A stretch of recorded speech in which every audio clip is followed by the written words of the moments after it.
Greetings, fellow Space Rangers.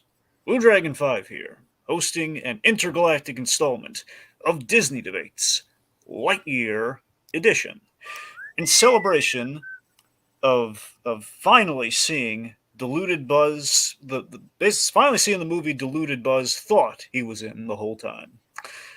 Tonight's mission, determining best moment from Lightyear. Which sci-fi film do you put Buzz Lightyear in? And best Buzz Lightyear line. All right, eager young space cadets. Time to board a Star Cruiser. I recommend number 42. Because there's a secret mission in uncharted space, and the slingshot maneuver is all we've got to go to infinity and beyond. All the way to the arena.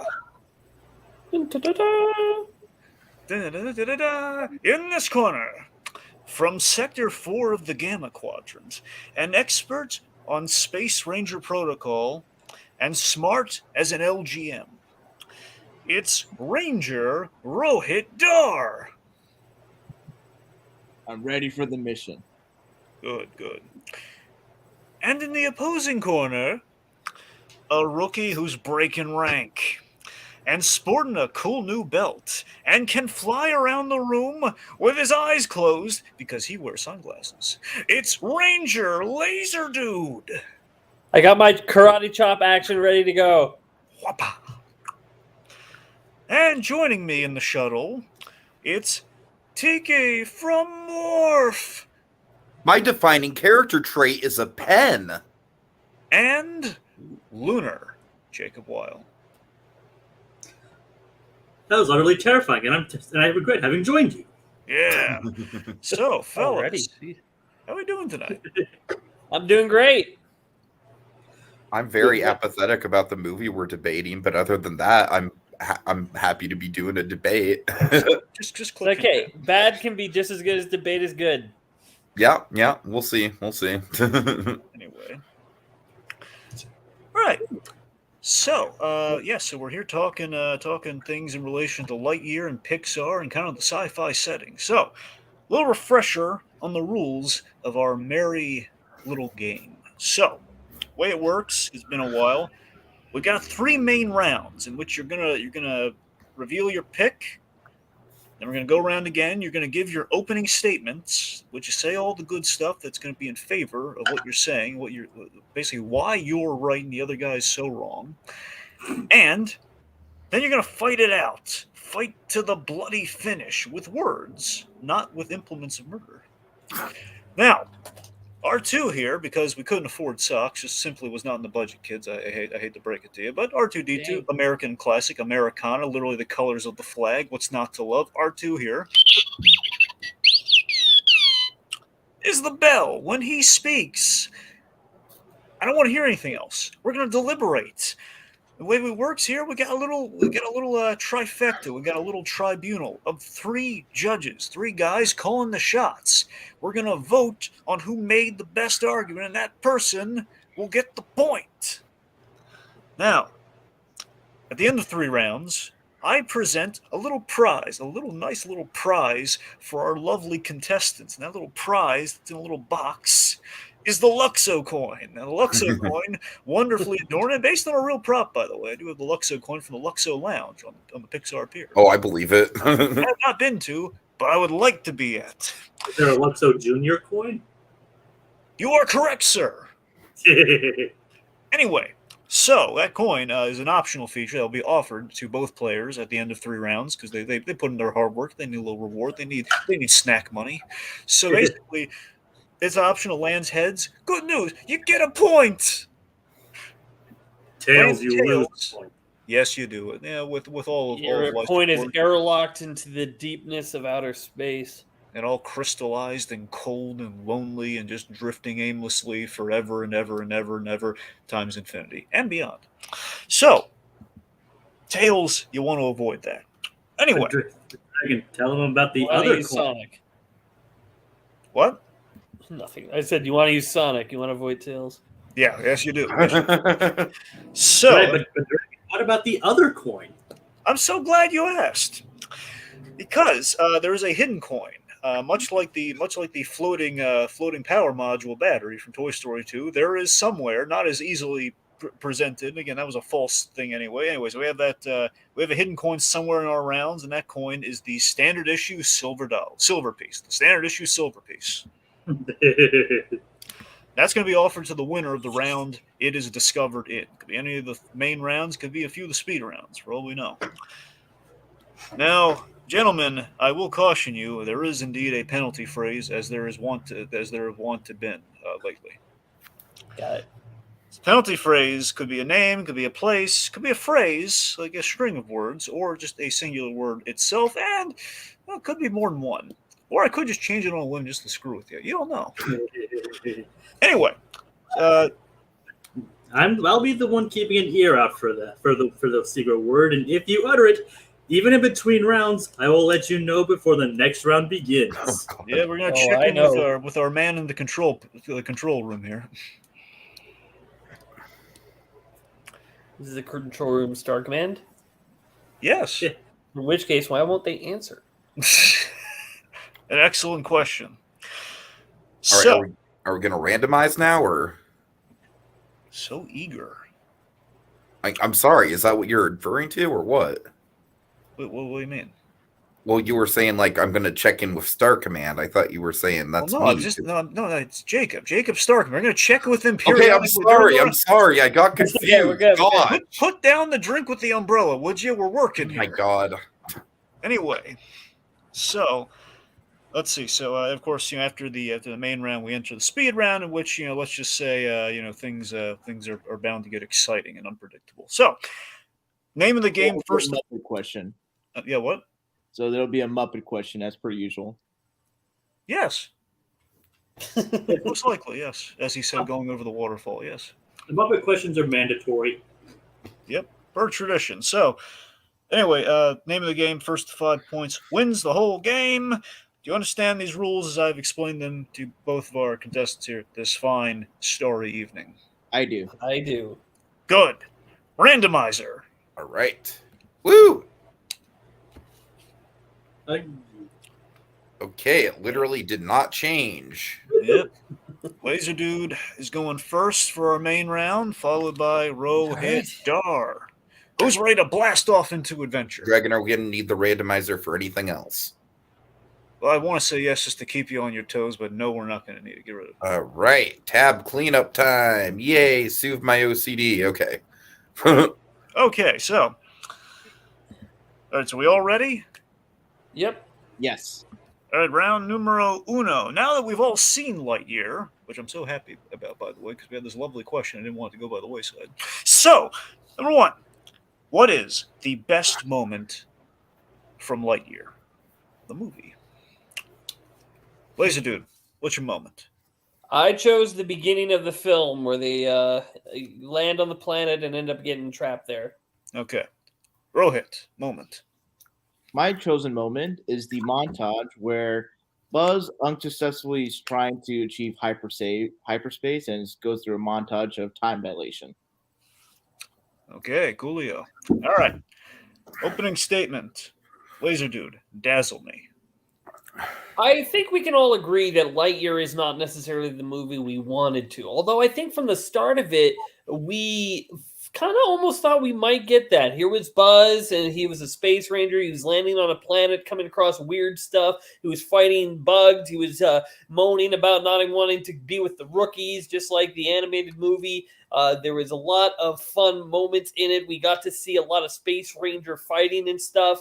And then I think after that, this didn't feel like Buzz Lightyear, the movie, after that. I think this was the only point in the movie that really felt like it was a Buzz Lightyear property. It was well shot. Sure, there was a few references, but felt like here in the movie, this was the most part where it felt like it fit when it wasn't just all winking to the camera. It felt like the quotes fit. And I think it was probably the most Buzz Lightyear part of the actual movie. Okay. Rohit. So here's the thing. It's that Lightyear, the movie, sure, it's not sort of how people would want a Buzz Lightyear movie to be, but I would argue that as a movie on its own merits, it's, I think, pretty good. And the moment that I've chosen to highlight, the time dilation montage, I think is the best moment in the movie because it's utilizing a classic science fiction concept of an individual going through time and being displaced, being out of time, and the people around him. And in this case, specifically, Buzz Lightyear and the people in the Takani Prime are having their lives, having families. And what's the best part of that moment specifically is it establishes a character flaw and an arc for Buzz to go through over the course of the movie. Buzz Lightyear in this montage is an individual that's stubborn, that's focused, and is trying to make up for a mistake that he thinks just costs so much. But what he doesn't realize is that as he's going through these time jumps and all that, he's missing out on living an actual life in Takani Prime, and he's missing out on spending time with Hawthorne and her family and just being a human being. He's so mission focused, and I think that moment sort of sets the whole thematic idea of an individual that needs to grow beyond the mission and actually live a life of meaning and purpose with friends and family that cares for them. And he doesn't have to be so hyper focused on getting from mission A to mission B. He can just live in the moment. All right, let's grab some laser machetes and have at it. Let's fight out. All right. I think the biggest problem with your part, while it's a nice scene, and I think, does this really feel like something we would feel for Buzz Lightyear? I mean, I always thought of Buzz Lightyear would be an over-the-top, campy, fun movie. I never expected us to have to deal with something like time dilation. Why are you bringing actual science into this? No. But here's the thing, Lazerdude. When in Angus MacLane, when he talks about what the movie is and the cartoon's relation to this, think of how many cartoons of classic 80s and 90s movies are that are so outside of the tone, the heart, and the framework of those movies. Like the RoboCop cartoon is nothing equivalent to the RoboCop movie.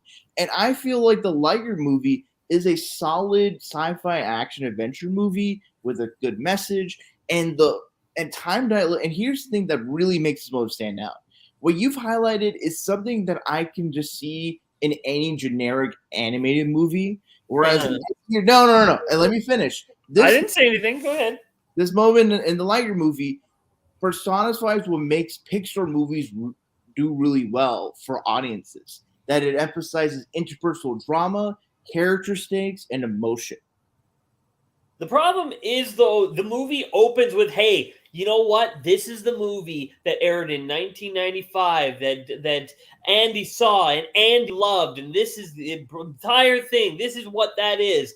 And it's really not. It is a movie that takes this whole scene, this scene in particular, takes itself so seriously and is trying to be the Martian Disney movie that it feels so out of place to the Buzz Lightyear character. My scene in the movie, it feels like it's something from Buzz Lightyear. He's a space ranger. He's on a planet. He's shooting bad bugs. He's doing heroic things. There's quippy fun lines. Hold on. It's not out of place. I feel like the problem that people are having with this movie is it's not the movie's fault.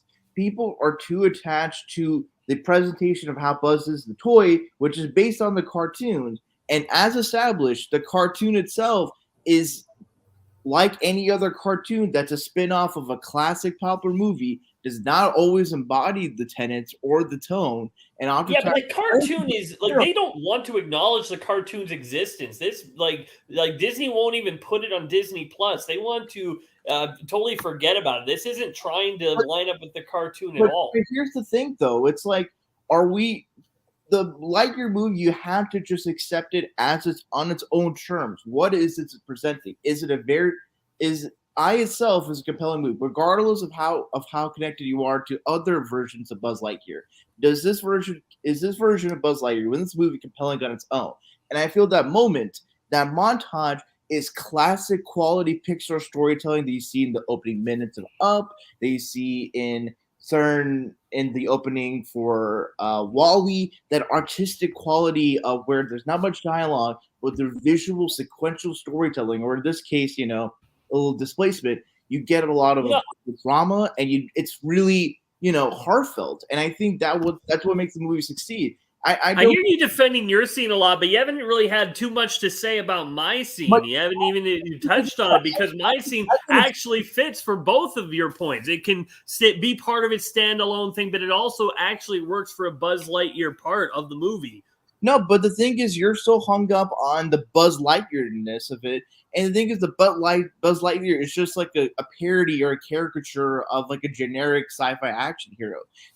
This moment that I've highlighted, Buzz Lightyear, it makes Buzz Lightyear to be a human being with real legitimate flaws that he has to overcome. Whereas the opening, it's a generic action scene that you can see in any other animated action movie with like the light jokes and all that stuff. Whereas this moment right here, that is a moment that only people at Pixar Animation can do and do well, and thus elevate the movie to be something that isn't just like a simple, But here's the thing: it's not just a generic thing. Sure, you could take this scene on its own and be like, "Oh yeah, it's fine." But the movie is called Lightyear. It's not just a thing that maybe it's possibly connected. It is Buzz Lightyear. When you have to make a movie about it, you have to do your best to accurately portray the tone of the character. Now, Yeah, sure, the toy might be a little bit more over the top, but it definitely feels like the toy was for something from the cartoon show that they made of it, and this just feels like it doesn't feel right. It feels way too seriously. It feels way too. The scene that you have in particular feels like it's taking itself way too serious. No, it's not that it's For a kid to be like, "Oh, this is a fun action movie that I want the action figure of." Hold on. But here's the thing: the problem I think what people are having, and I think maybe and this is evidence of this, is that we're exposed to sort of the cartoon version as our first introduction to Buzz, like his world outside the Toy Story movies, and then we have this. The thing is, in the world that Andy lives in, the movie is what would be our introduction to Buzz Lightyear, the character, and the cartoon will be just a really like cash grab caricature, like using a lot of Saturday morning cartoon tropes, and and as such, like the cartoon itself isn't really something to write home about. It's like a fun time you watch growing up, but I don't know if you think it's like a cartoon that is of such a high level as say Gargoyles or any of the. But he has a flippin' trauma cat because in these scenes. It's like not saying like a Space Ranger wouldn't need a trauma counselor thing, but it's like, does that feel like something for a kid's movie? This is like for like stopping in Guardians of the Galaxy to like flippin' talk about your internal demons. I don't know why that's such a bad thing or a taboo. It's like because it's supposed to be a fun action movie for kids, and it's not. This scene isn't. But my scene is. It's fun. It's energetic. But that doesn't make it stand out. That doesn't make the movie stand out and really speak to like the fundamental core. The fundamental core of Lightyear is a science fiction movie that utilizes science fiction concepts to tell the story of a man that grows to think of the world and the people around him. Let me ask you this: if this was not Lightyear, let's just say this: if this was just a regular generic space guy with the scene that you saw, if you just picked that, would you want to make an action figure of that character? It feels like trying to make an action figure out of Buzz Aldrin. Whether you can make an action figure out of a movie should not be the denotion of the movie's quality. The movie's entire purpose is to justify the toy existing in the Toy Story universe. I mean, that's like the Doyleist or the like metatextual, the outside reasoning, but within the universe of where Andy's living, when you watch the movie is constructed to be an effective and dramatic. Yeah, but just because it says it is doesn't mean it is. But no, hold on. That you're just contradicting what you said. You're complaining about this movie taking itself too seriously and not having much fun. And now you're saying like what the movie's trying to be isn't what it actually is. So what I'm saying the beginning is the only thing that makes it feel like it's part of the same universe as Toy Story. The beginning is the only thing that has an action pump to it, some nice charisma, some nice back and forth, some Buzz Lightyear dough moments that are actually fit. But my moment, there's nothing you haven't really criticized my moment, and I would say the moment pushes Buzz Lightyear to be something more than just like a generic like space action hero. He's a human being who, like, through seeing his friend age in front of him while he still remains the same, that is quality dramatic storytelling that makes this movie and other animated films within the Pixar canon work. It emphasis on solid dramatic stakes, solid characterization, and solid emotional resonance that makes Pixar one of the most respected studios in Hollywood. And as such, this moment I think really speaks to the quality of Lightyear being a quality sci-fi action adventure movie that has a heart, that has a resonance, and Buzz is not just like a generic, a character. He's a human being that, is a little stiff, but has a heart, has a humanity. And I think this scene really sells it well. And there's no dialogue. So it's all the of facial emotions, the like score, all of it synthesizes to make an effective representation of Buzz's character and what he has to go through in order to be a different person in the movie. I think you're like the whole point of the movie itself is like the scene itself on its own. Sure, it's fine. It just doesn't fit in a Lightyear story to be like taking it over the top with science fiction. All right, that's it. I've heard enough. Yeah. Okay. I didn't really have too much to say. Okay. Well, here's how I'm feeling overall. So, guys, I was impressed by the fight. Obviously, really good choices, too, by the way. Probably, like, my go-to choices for the film as well. I mean, Jacob and I were remarking about that, I believe. Behind-the-scenes work. Yeah. So here's what I'm... Honestly, I think... Here's the thing. So, I think Rohit laid out a really great argument. Initially, I was a little worried about Lazerdude, but Lazerdude then kind of regained his footing during the fight. And I was worried, like, oh man, Lazerdude's kind of getting trounced against the ring, against like the ropes of the ring here. But kind of stood firm, and he really kind of started to kind of hit back and kind of the rock'em sock'em robots of it all. And I saw Rohit's neck kind of go up a little bit. But I think ultimately I kind of have to go with Rohit's argument, even though I think Lazerdude did make a number of good points. Once he kind of regained his breath during the round, once he kind of really dug in. So my vote is going to Rohit Dar. Jacob, where are you leaning? Yes, I think that obviously there's some very good interesting aspects to what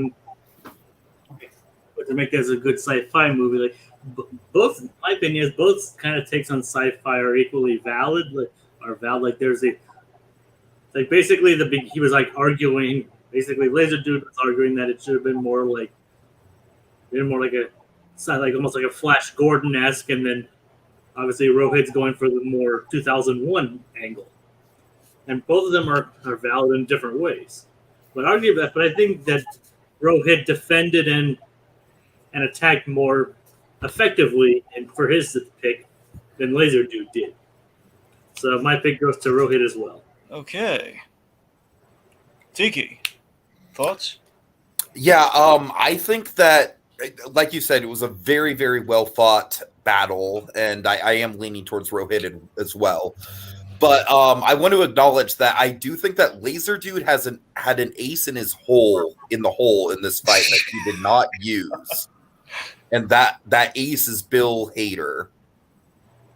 I feel like Brother Hamston.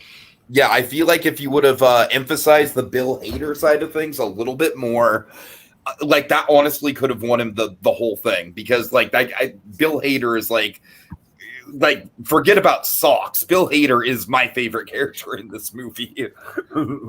So he was a character in this movie. He was just someone existed. Sad Eyes. He was Sad Eyes, man. Feathering Hemston. I mean, he certainly has more character than Pen Guy. All right. Yeah. Wouldn't you want that pen though? Nah. I've got pens. I mean, the pen at the end was really nice though. When you want that pen, it would eventually lose ink. You know what? You have no. I'm going to say this, T. You have no eye for stationery and office supplies at all. Okay. I mean, okay. 5 years, pens are going to be obsolete. Oh dear. There you go. Anyway, regardless, Rohit gets point numero uno. He's got 1 point on the board. Lazerdude at the moment, no, but it's only round one, so don't feel bad. Okay. Now let me check for that blasted. Let me check for that blasted coin here. Let me take a little look. See. Let me check the old pockets first. Oh my God! There's a coin. Oh man, no, not false alarm, guys. Just another Spanish doubloon. I have too many of those. Let me throw in the corner. All right, I'll so take no it. luck there. It's a random pool. Anyways. Literally, again, I was looking for a coin. I got a random item, which is a Spanish doubloon. Did you Wrong pull that coin. because of Spanish Buzz? Is that a Spanish Buzz reference? I mean, in a roundabout way, kind I of. appreciate that. Yeah. Anyways. So, Jacob, did you hear the secret word? Star Command. Star Command received no matching indicators of the word being uttered. Okay. All right. All right. Yeah, that brings us to round number 2. Numero dos. Correct. So, as as Pixar has, over the years been inspired by many sci-fi greats in regards to Buzz Lightyear and the Lightyear film, for example, begs the question: which sci-fi film do you put Buzz Lightyear in? So, Lazerdude, what say you, sir? What's your pick? I chose the underrated science fiction comedy Galaxy Quest. Galaxy Quest. Never give up, never surrender. Okay. Rohit. I chose the Academy Award nominated film, The Martian. Let's science the crap out of this with potatoes. Can I just Okay. say I'm kind of geeking out about how consistent these two are with their visions of how they want Lightyear to be as a character. Like I'm just saying, like this is this is 2 questions in a row where it's like, okay, very definitively, like Lazerdude is leaning on the more cartoony pulp side of things, and then Rohit is leaning more on kind of like the dramatic 2001 Space Odyssey side of things. I love it. Anyways, very, very interesting way to go about the debate, guys. I'm genuinely excited to see where this goes. All right. 2 titans about to clash. We're all a Twitter, we're all a buzz, one could say. Lazerdude, opening statement. Well, when I thought of Galaxy Quest, it was like first I was thinking, would he work in Star Wars? No, he's too corny for Star Wars. Would he work in Star Trek? No, he's too corny for Star Trek. Then I thought, but he's not too corny for the parody version of Star Trek, and that is Galaxy Quest. And so then I typed in sent in that as my request. It wasn't until after that I realized, oh, wait a minute. Tim Allen is already in Galaxy Quest, which means we know Buzz Lightyear's humor and style of character already works in this type of galaxy. Can you imagine? We got the Buzz Lightyear flying along through the galaxy. He comes across the spaceship with the aliens like, oh, hello, we need your help. And he's just like in with them. And he's like, all right, I will help you. We'll get together and we'll fight the evil bad guys, whatever. And they'll be totally in love with him. They would totally follow him. And he would actually be a pretty good leader in this scenario because he'd be like Tim Allen in the other movies, except actually competent as a space ranger. It totally works as a science fiction plot. It's the right tone of cheesiness. He doesn't have to be the smartest guy in the galaxy because the people in Galaxy Quest weren't the smartest people in the galaxy, and they still came out okay. He has the right type of tone. It's a perfect fit. Match made in heaven. Rohit, take it away. All right. Considering, funny enough, that Lazerdude mentioned The Martian, I feel that specifically the character of Buzz Lightyear within the Lightyear movie would be the most apt to take the place of Matt Damon's character in The Martian. And I think I see the parallels specifically. They're very focused. They're very determined to solve any particular problem. And in one scene in Lightyear, Lightyear himself is doing like quick math, like as he's just drawing the hyperspace. So clearly, he's intelligent enough to be able to do the same stuff that Matt Damon's character did in The Martian. And I think what makes Buzz Lightyear such a good pick and The Martian to be a good pick to combine both is that you have this person who is so mission focused, so driven, and is just trying to just make it through and come back home. And there's such the drama and like the heart of wanting, a person who's just marooned essentially, like on another planet, and all the people on Earth are uniting and coming together to help this one person out. And Buzz, I think, is just the kind of character, the sort of a Captain America, especially, which is funny, I was considering his voice, but Chris Evans, the movie, to have that steadfastness, determination. And I feel like the moment when, when Matt Damon's character does the Iron Man thing, if Buzz Lightyear did that with the wings, I think it's a crowd cheering moment. The Martian is like a great, inspirational drama that inspires people to get into STEM and inspires us to revel in the human spirit. And as such, I think Buzz Lightyear in the Lightyear movie, and if he's placed in The Martian, would be the human spirit personified. Okay, let's fight it out. So here's my issue with Lazerdude's pick. All right, bring it on, Rohit. All right, I was going to say. But here's the thing: what makes the comedy of Galaxy Quest really work is that the human actors are all very cynical, worn out, and you have sort of the comedic dynamic of them interacting with the very naive aliens that come in to help because they don't know that fiction exists and TV shows exist. And I feel like Buzz Lightyear being such kind of like a over-the-top, cartoonish, this is Star Command coming in, log whatever. It would throw off what makes the comedy of that movie work. Like Tim Allen's character is supposed to be a sleazebag, a cynical, like Casanova, whatnot, and he would just kind of throw off like what's the purpose of that movie is that you have these very cynical human beings that just did a TV show like in the 80s or whatever and just cashing in checks and going to fan conventions. And through their adventures with the naive aliens, they grow to embody the traits and qualities that they just played on TV for and become better people for it. It is a comedy, but there's a bit of a heart to it that I feel like you wouldn't get if you have like the Buzz Lightyear that Lazerdude wanting, the over the top, action hero type. It would throw off the whole, arc in the comedy that makes the movie. Yeah, but let's take a look at The Martian, man. Like, either two things are happening. Either you're numbing Buzz Lightyear down to the point where nothing actually changes, like his character and Matt Damon's character are interchangeable, or it's just like you're taking away everything that Buzz Lightyear, is. It's like Buzz Lightyear's suit and stuff is so advanced that he would be able to go through the dust storm. So now you have to take him out of the suit. Now he has like all this advanced tech and shielding stuff that he can fly, but if you can't do that, then you have to take him out of that. And then at that point, is he even Buzz Lightyear anymore? No, but that's the thing. Hey, I let you talk. Now my turn to talk. Hold on. Buzz Lightyear isn't his suit. Buzz Lightyear is the man. He's the brain. His heart and determination. Yeah, but if you're just changing one astronaut for another astronaut who is the same of Buzz, what is the point? What is Buzz doing in this film different from Matt Damon's character? And if he is doing anything different, then like what? What is he doing? Is he flying in the ship? No, he can't fly in the ship. So he's going to do everything Matt Damon character's done the exact same. I think he can use. I would say he would be able to use the suit within the context of the film. Maybe he can use the suit to go back to Earth. But and that's the end of the movie. No, that's not that in the movie. Like he can still be stuck on Mars, and his suit can't take him back to Earth.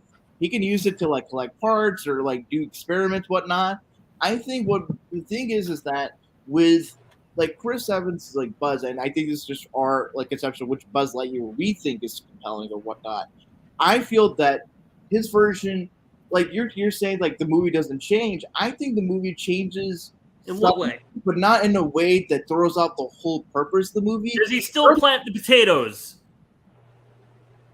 Does he still do the exact same way to get water? Does he still do everything the same? I think he does a few different stuff because he has advanced. Like what? Give me an example. What's something he does different? What is Buzz doing different in this situation that Matt Damon's character didn't?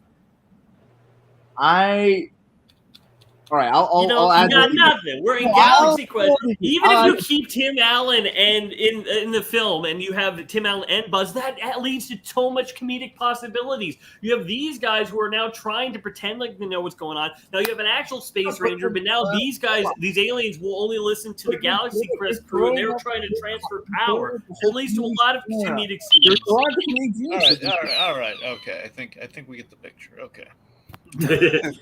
All right. Tiki. Oh man.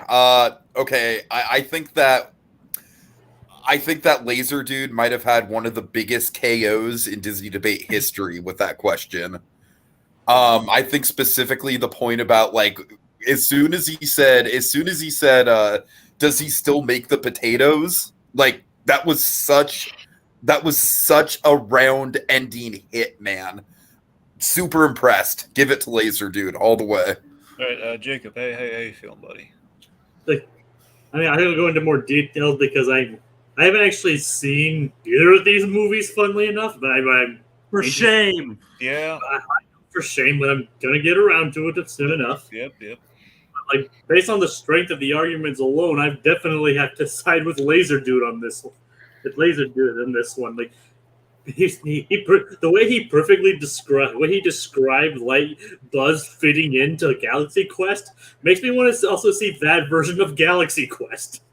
Yeah, I mean, I think I want to be clear. I think Rohit's choice of the Martian is good, and I absolutely see where his head was at on that. And believe me, the gadget nut that I am, I'm like, yeah, Buzz Lightyear in the suit there. But ultimately, I think Lasers really won me over with the fact of like, well, yeah, I mean, he's just gonna be in the suit, but he's still gonna be stuck there. And if he can get home, the movie's kind of over. Honestly, when he said like, how does the movie change? He was kind of framed less the potato thing. Don't know. That was like kind of like a good. Well, the potato thing was kind of like the basis for that argument, kind of jumping in. Yeah, I know. I'm just saying like the potato thing is like kind of a nice sound bite for like how you sum up that argument. So, I'm just saying in general, like the moment when they say like, okay, how's it change?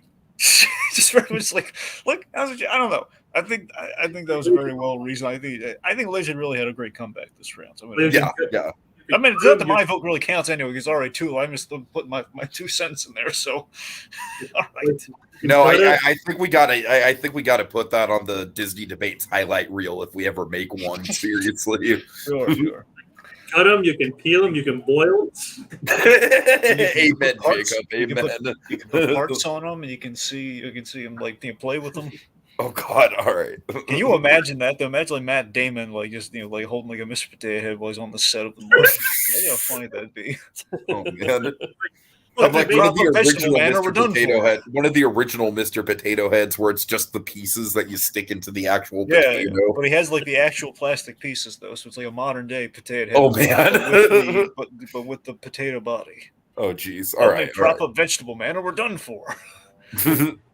As I mentioned in my comment, my personal picks for this particular question would have been Aliens, Predator, or even Interstellar.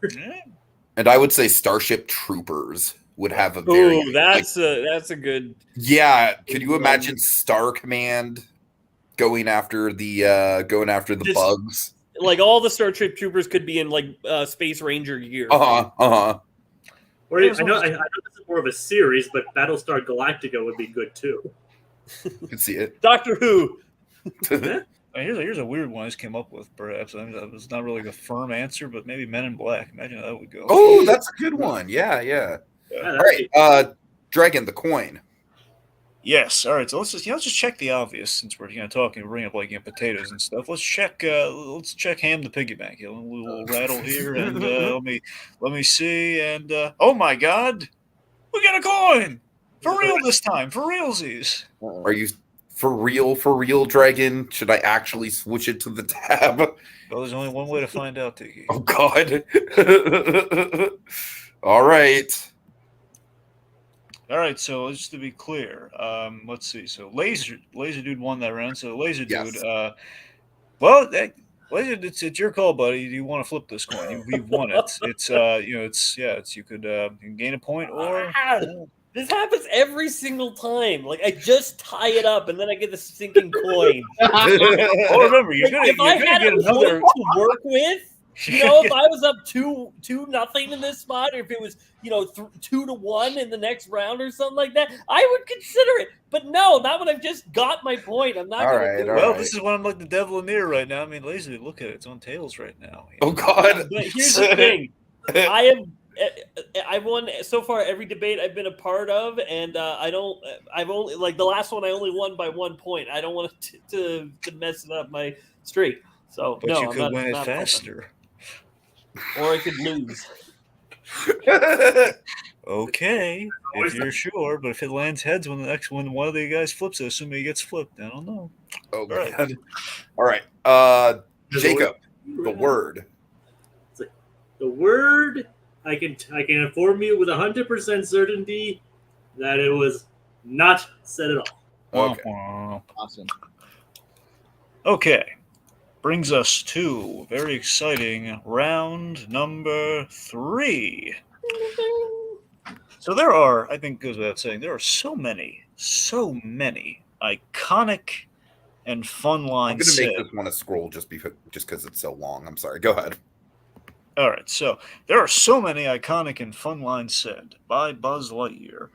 I am Mrs. Nesbit. So many lines said by Buzz Lightyear over the years, and a lot of them made comebacks in the Lightyear film. Funny enough. So with that said, it kind of begs the question, like looking back on things, what is the best Buzz Lightyear line from a Toy Story film outside of the most obvious being "To Infinity and Beyond"? So that one off the table. No one can use it.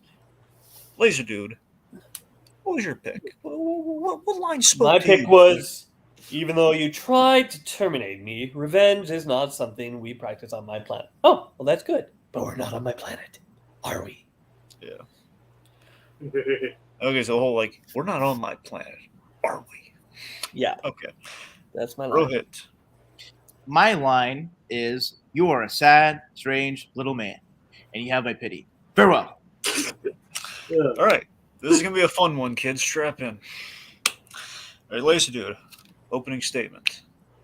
You know, when I was thinking about which line to take, a lot of them that I noticed were actually more of a response to Woody, or it was a playoff of Woody a lot. Like delicious hot s'mores. They're called s'mores, Buzz. Yeah, that's partly with Woody. There's a lot of lines that work off of Woody, and that's part of their buddy relationship, buddy nemesis in the first one. But this was the line that was completely Buzz, even though Woody responds, but he doesn't say anything worth merit. This is one that was completely Buzz, and it was a bad arse line. It's like, hey, you know what? Even though you tried to hurt me, I'm on my planet. We don't do revenge, but we're not on my planet. This is I've come to kick butt and chew bubble gum, and I'm all out of gum type of line for the Toy Story movies. This is probably the most bad arse thing that anyone ever said in the Toy Story franchise. And so I think that just for that reason, it deserves to be the best line that Buzz said, not counting To Infinity and Beyond. Cool. Rohit. With this line that I've chosen, it typifies what is great about Buzz in the first Toy Story movie, and that is his comedic obliviousness to the fact that he's a toy that causes so much consternation and chagrin in Woody. And the way that Tim Allen delivers this line, and I like the way I delivered it. It is no one else but Tim Allen could deliver that line, and the fact that line is now a meme. It's a GIF that you can access and put it in, and it is a line that you could say, outside of the movie's context, and it's just a fun line to say as a put down. And the fact is that when Buzz says it, the way he says it, the level of confidence and the humor, there's just that, Woody's exacerbated at this guy that thinks he's not a toy, he's a space ranger. It's the moment that crystallizes what makes Buzz a fun character, is that he's just so confident. It's almost, endearing. And that's, I feel, is the value of the line. It just shows sort of the nature of the character to be so forthright, but still be funny in that Leslie Nielsen Naked Gun kind of way. Okay. Let's fight it out. Now, Okay, I'm going to get the first word this time because you got the first word the other time. The point that I was making, that a lot of the best Buzz lines are also play off of Woody's lines, applies to this too. The line that everyone actually remembers is, "You are a toy. You're not a space ranger. You're an action figure. You are a child's plaything." And then you got Buzz's little line right there. So it's like an add-on to the more memorable line, where this line stands on its own and doesn't have to rely on any other people's lines. I don't think Buzz's line being responsible to what Woody said makes it any less of a good line. I think the fact is that moment. Okay, compare it to two moments. The moment the line that I've said has gone beyond the movie to be such a thing that's like used as a GIF or GIF, however you say it, a meme. And it's such a good line. It's a nice comedic put down of an individual, that once you said it, even if you're like the biggest idiot possible, like it's just such a fun thing to say. And in the context of the scene, like it's just evocative of Buzz's character that he's so, like, oh, I'm Buzz Lightyear, Space Ranger, and the whole comedic, dynamic with Buzz and Woody, and Woody's just a cynic, and it's just exasperated. It's like, how can you just be this oblivious? And that's the fun of their dynamic. Whereas in your line, I feel like it kind of just not devalues, but it shows a side of Buzz that doesn't really reflect who Buzz is as a character. Like Buzz he just tried to push him out of a window. I mean, he doesn't know exactly that was an accident, but in his perspective, he's totally justified in his actions.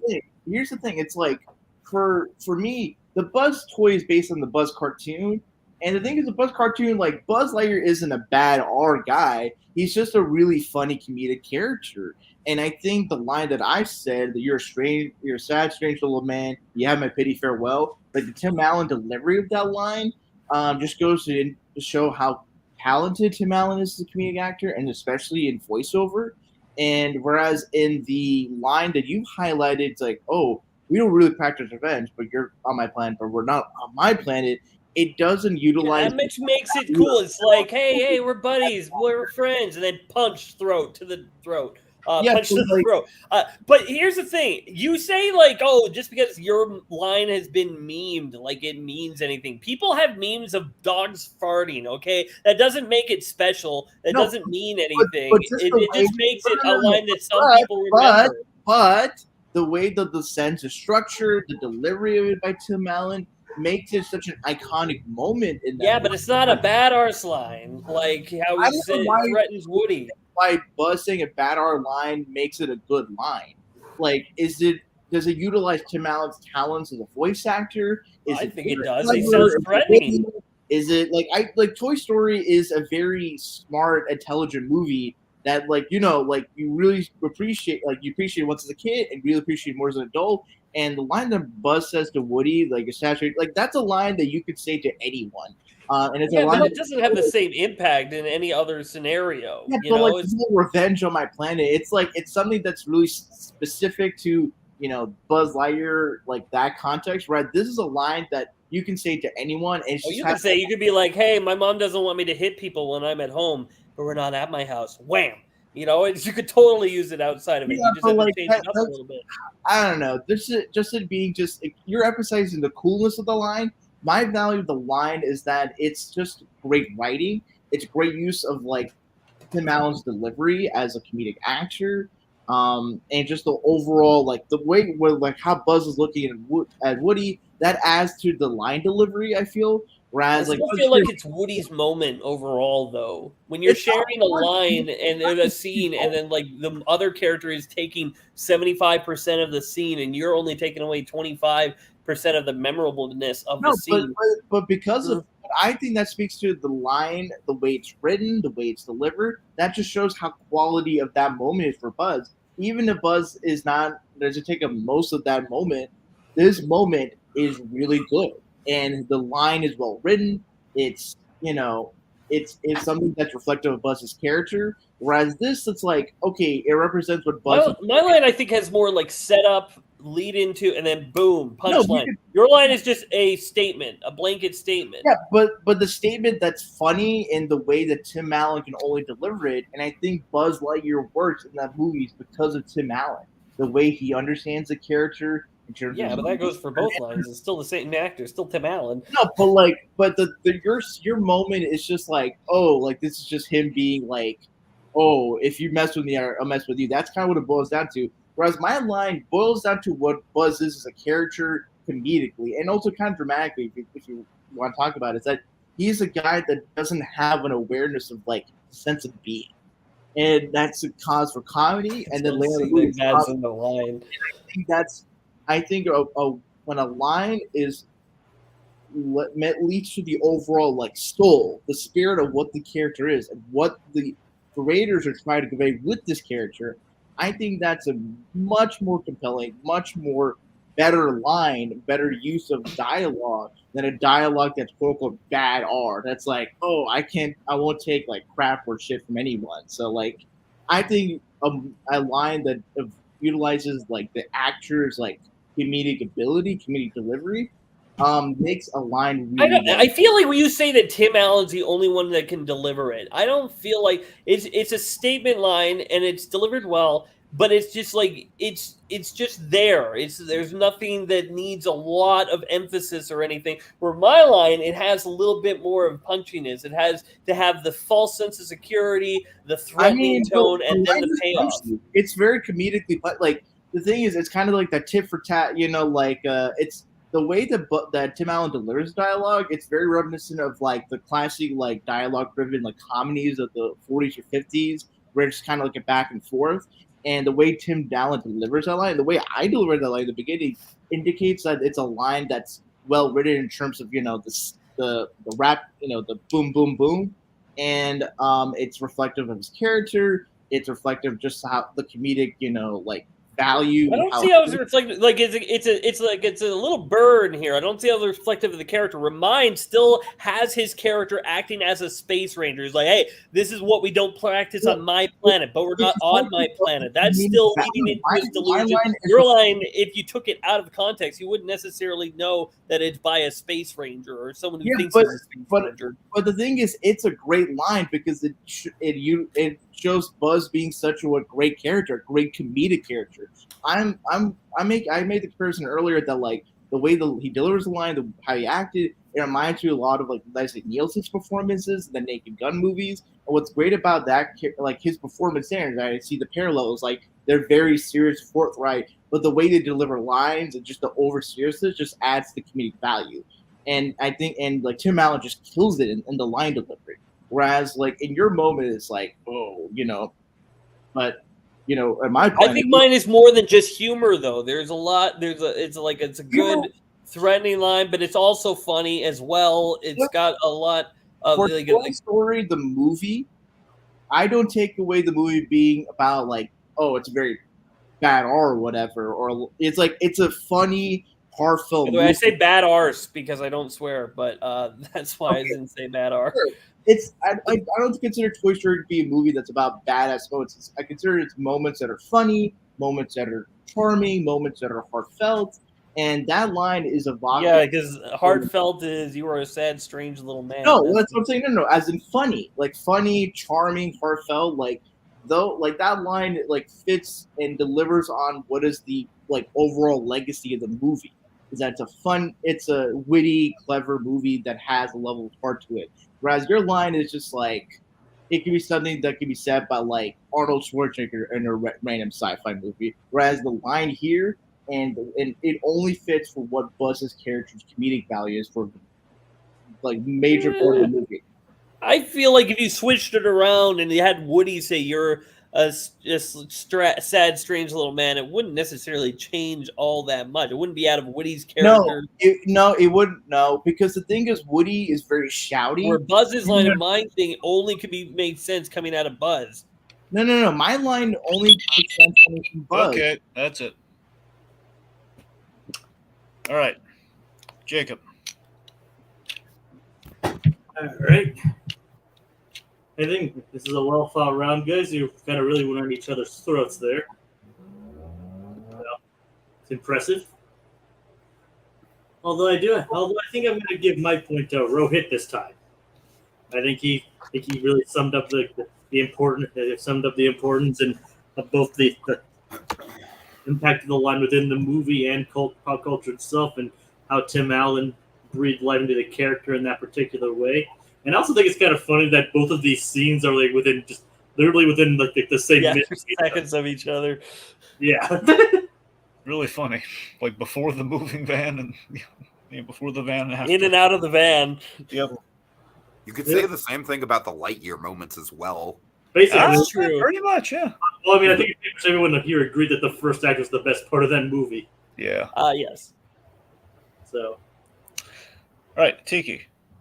Yeah, I'm gonna have to go Rohit. I just think that Lazerdude was too focused on the bad arse elements, and honestly, Dragon, I'm kind of surprised you didn't cut it off sooner because I kind of thought at a certain point, like Rohit was just kind of making point after point, and Lazerdude was just kind of caught in a circle there. So I honestly, I don't think it was quite as much of a runaway as the last round, but I think this was definitely another big comeback for Rohit, and I'm loving the kind of like the cat and mouse dynamics here in this debate we've got going on. I feel like this is a very competitive match so far. So I concur. I think Rohit. Honestly, I think that Schwarzenegger point was like very much like the death blow. So yeah. So yes, Rohit. It's okay. I never come out of the 3 rounds with more than 1 point. Well, keep in mind the speed round is what makes champions, Lazerdude. That's my bread and butter. I'll say this before, and I'm gonna say it again. Like I've gone to the speed round with 0 points. And came out winning. Okay, so we've reached the end of 3 rounds. Now, before we go further, Jacob, did you hear a word? I'm checking the minutes, checking the logs, checking the replay, the instant replays, and I'm detecting no records of any of the word being uttered. Now on to the optional feature of our little game, the Luxo coin, guys. Who's feeling lucky? Who's feeling flippy? I'm good. I'm good. Are you sure? Nobody ever goes for the coin anymore. Well, right. you want to just flip it to see what they would have gotten if any of them were brave enough to flip? Yeah, sure. Why not? Let's see. What would have happened? So let's play what if. Oh. Okay, Lazerdude made a great call. All right. It's like it's like let's make a deal. There you go. Right. All right. I mean, let's make a deal or is it deal or no deal? No. Let's make a deal because Wayne Brady shows you what you would have gotten had you taken it. Right. Anyway. Right. All right. Good old Wayne Brady. There's a nice guy. Yeah, door number 1. Yeah, that guy. Favorite guy from Who's Line? Yeah. Ooh, that's a hot take. Or at least growing up, he was. I think I'm more of a Colin Mockery guy now, but I am most definitely. I've always been a Colin Mockery guy. Anyways, we now enter the almighty speed round. Woo! Almighty speed round, folks. Speed round. Space Ranger speed round, if you will. SR. Space Ranger speed Light round. speed round. Where champions are forged. Yes, the mighty forge. So. You get 30 seconds followed by a 15-second rebuttal. We are taking audience questions. So, audience, yes, I'm talking to you. Yeah, right there, you. Hey, listen, wake up, buddy. Anyway, listen. We're taking audience questions. So, if you want to leave a question, ideally related to Pixar and or Lightyear, just kind of like sci-fi, but definitely a Pixar-related question, leave it, and we'll use it. And hey, because we love you. You get to call the round. You get to decide. Yes, you get to decide who wins the points. Who made the better argument. The power is in your hands. Isn't that wonderful? Okay. And contestants, keep in mind. Horizon's music says me. I know. That's what I was talking to. Like, you. And contestants, keep in mind, you are still in danger of activating the trip mines. Oh, don't I know it. Oh boy. Sometimes it's even more likely in the actual speed rounds. I mean, this show couldn't get more interactive if it was Bert and Ernie talking to you through the TV screen. All right. So. How'd I look? Move with your eyes, Bert. Okay. You know what, guys? I feel like spinning my wheels, which means I feel like spinning the wheel. So let's go to the wheel of Pixar. Woo! Woo! Not cars. I don't believe Cars is on the list, right? Good. Well, There's no Cars representation. Might be for a reason. Oh, God. Which one of these characters do you turn into a car? Oh, my God. Tiki, don't give it away. All right, so here's how it works. You'll notice there is no question. Just says Wheel of Pixar. So the way it works is you spin a wheel, you win an answer, and then you get a question. Oh boy. Now, there's a let's just say there's a little twist with this one, but let's first so again. So let's see. So Rohit, you won the previous round, so you get to decide who gets the spin first. I'll just lead. I'll have Lazerdude go first. Okay. Well, that's very nice of you. All right, we're gonna spin the wheel and see what answer Lazerdude has won, and he'll be on first. Well, what do you know? The man of the hour. All right, Lazerdude gets Buzz Lightyear. Now we're gonna take old Buzzy Boy off the old wheel. We're gonna remove his spoke so we move a little faster here. Okay. Yeah, Buzz. What a coincidence. Yeah. All right, so And Feel good question, about that. and question, Dragon, is it toy Buzz or movie Buzz? it is human Buzz. It is Human like Buzz. Oh, yeah. okay. Oh, wow. That's an interesting match. Okay, so Rohit's getting Buzz from Monsters Inc. That one, which is funny. It was asking. File your paper. Oh man, I can't do that voice anymore. I used to. File your paper. All right, now this is where things get a little intense with our twist here. So, All right. let's see. I'm just trying to remember if I should reveal Who the would question. win in a fight? Well, hold on. I mean, you're not entirely wrong. Well, all right. So, let's see. Okay. We definitely got to do this before the question. All right. So, okay, we're gonna need the coin. Okay. It's, All right, so- it's a wheel and a coin question. Okay, now this one you guys do not have an option for. All right. So now, okay. So Rohit, I'm gonna get all Anton sugar on you here, buddy. All right. Oh, God. You're gonna call it. Oh no, I don't want to. Is there like a hitman outside of his door with an airplane? Basically, not now. Rohit, call it. Oh man, it's the same sniper for the MCU actors. Okay. I'll take Thanos' advice and go for the head. All right. Thanos didn't know, but never mind. Let's flip it. All right. Whew. You got heads. What All does right. that mean? Okay, that means Rohit, you get to I'm gonna let you pick between you're gonna pick one of the two answers that's about to happen, okay? Okay. Okay. Which Pixar character would make the best Jedi or Sith? Now you get to decide, Rohit. You want your character to be Jedi or Sith?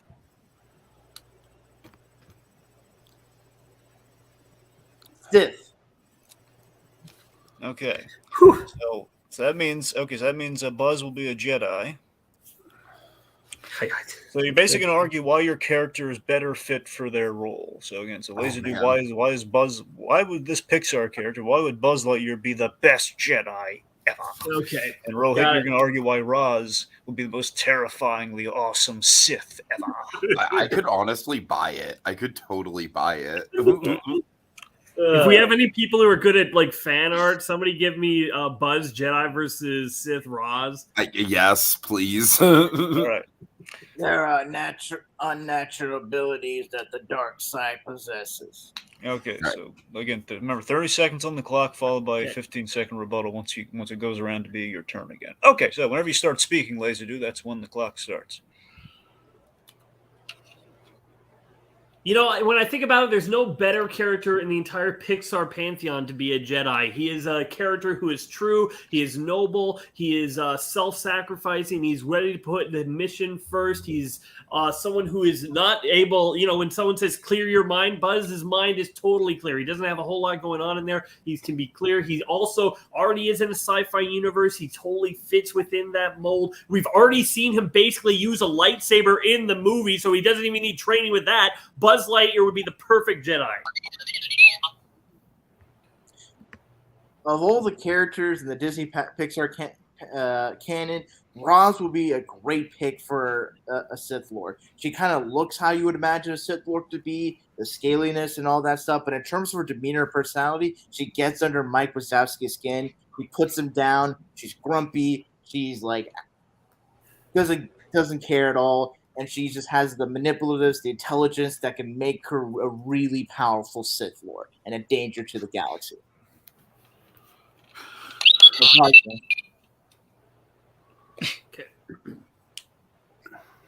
Let's be honest here. Roz is making a better Hutt than she is a Sith Lord. It is not a good fit. She can barely move, much less fight with a lightsaber. It would be a very awkward. And plus, let's not forget, she's a good guy at the end of the film. She might be rude, but she's also trying to stop Waternews from stealing kids. By that token, Buzz will be a better Republic trooper than a Jedi. Jedi are spiritual and are beyond material attachments. Buzz is not that guy at all. Roz has the intelligence, the dedication, and the power willingness to do what needs to be done. All right, Jacob, you're a resident Star Wars guy, so you get to pick. This is kind of a tough one. They both make pretty good points here. I know, that's the challenge. That's why they call it a debate, and not just like pick who you like. Right.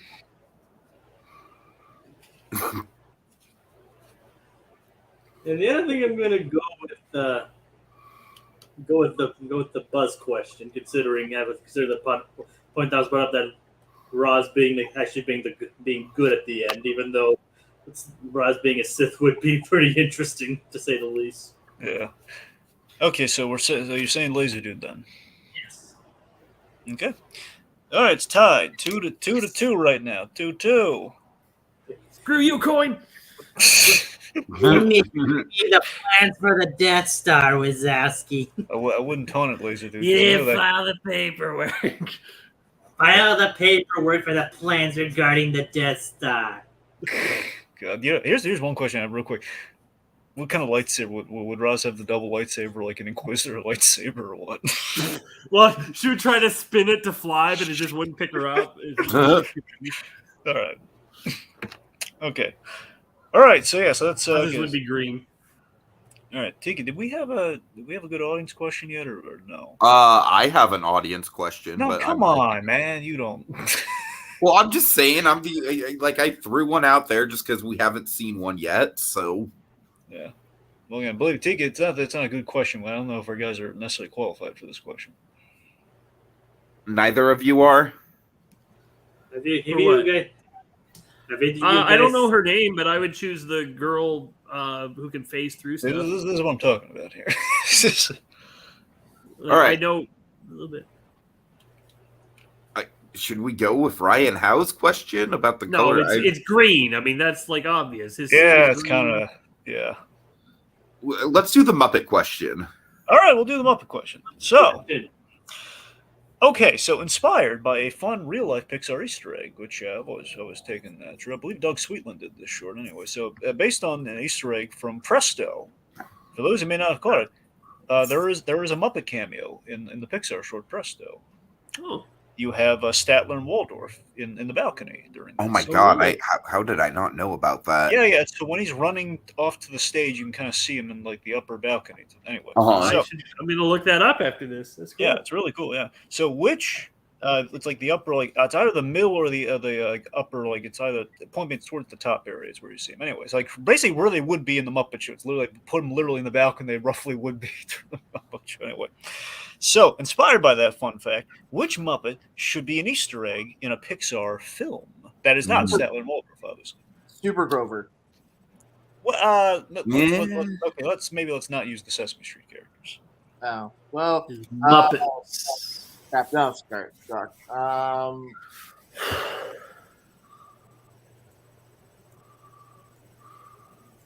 Sesame Street character. Oh God, I have a good answer. Oh, Gonzo. All right, so Rohit has Gonzo. Do we have to say which Pixar movie they would be in? Well, no, it can be like a future one. I'm saying in general, like what Muppet should be an Easter egg in a Pixar film. Oh, so we have to like in any Pixar film? Yeah, I mean, I would say upcoming, but it can be retroactively if you want to. I just wanted to put in a Pixar film. Oscar the Grouch.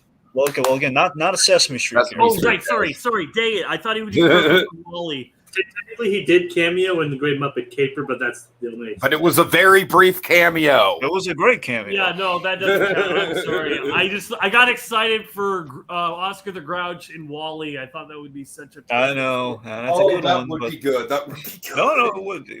It is that. But Oscar the Grouch would basically be like the cockroach.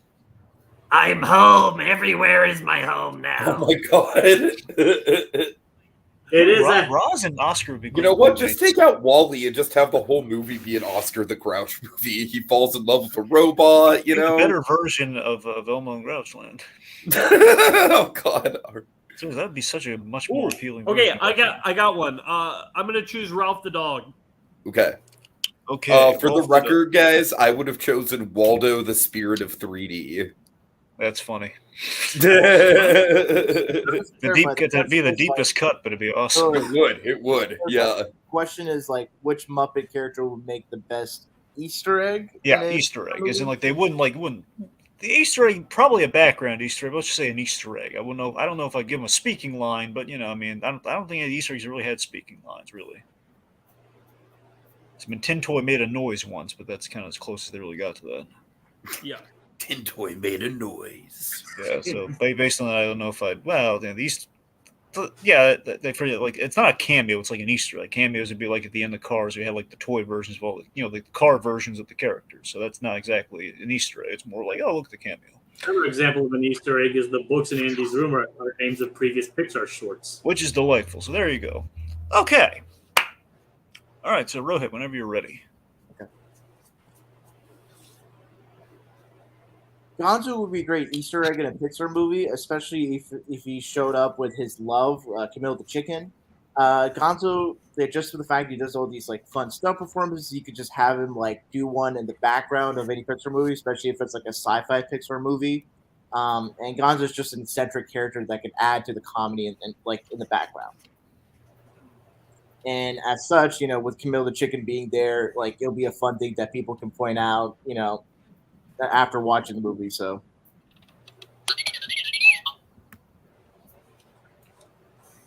Okay, Ralph the dog would be perfect for like a background character in one of the jazz scenes in Soul. I mean, can you imagine like there's a bunch of quick shots going by, everyone's playing the piano, they're singing, and all of a sudden you cut to this one thing, and if you pause it in the right moment, you see Ralph the dog playing the heck out of it in the background. Even if you wanted to put him in a future Pixar movie, you could do that too, with just like a panning shot, and you see in the background there he is playing the piano and everything. It'd be super funny to use in anything. It just would work.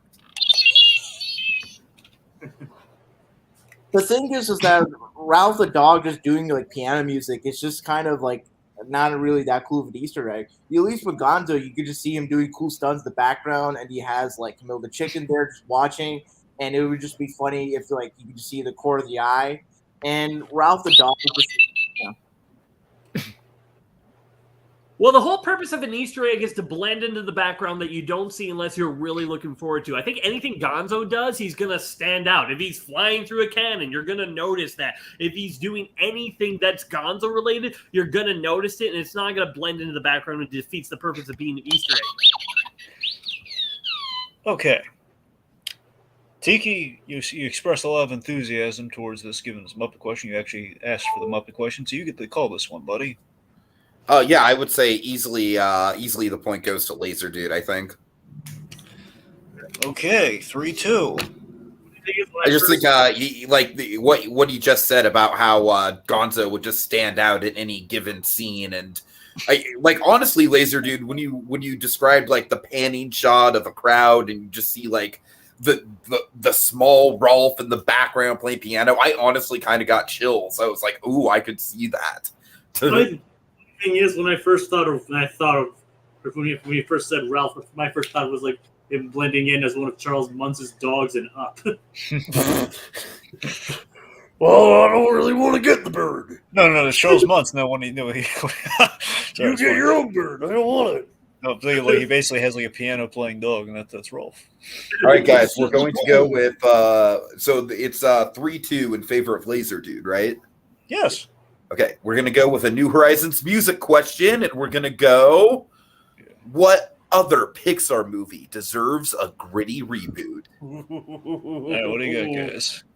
I actually also like his question below that. What instrument would he play in the Electric Mayhem?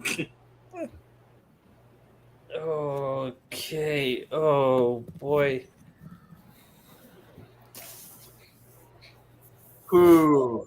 There's a lot of good ones. Yeah. Here. Yeah. Very few of them make it work, but you know what? I'll go with The Incredibles. I was very tempted to go Incredibles. I was very tempted, but I'm gonna say A Bug's Life. Okay. Incredibles versus A Bug's Life. You know what's funny? I was gonna. A part of me was just thinking, like, well, we can't use up because Gran Torino is already the great version. Get off my lawn, Carl. Kid. All right. Okay, so when you're ready, Rohit. The Incredibles would be the best picture movie to get a Gritty Rubo because there's already gritty superhero movies, and you could get a lot of dramatic mileage out of like the government persecuting superheroes and putting them in hiding, and you could really amp up the villainy of Syndrome with him doing some dramatic kills of acquired superheroes. There are a lot of dark moments in the first Incredibles movie that could be really amped up when it's given more space to be very serious and dark and gritty.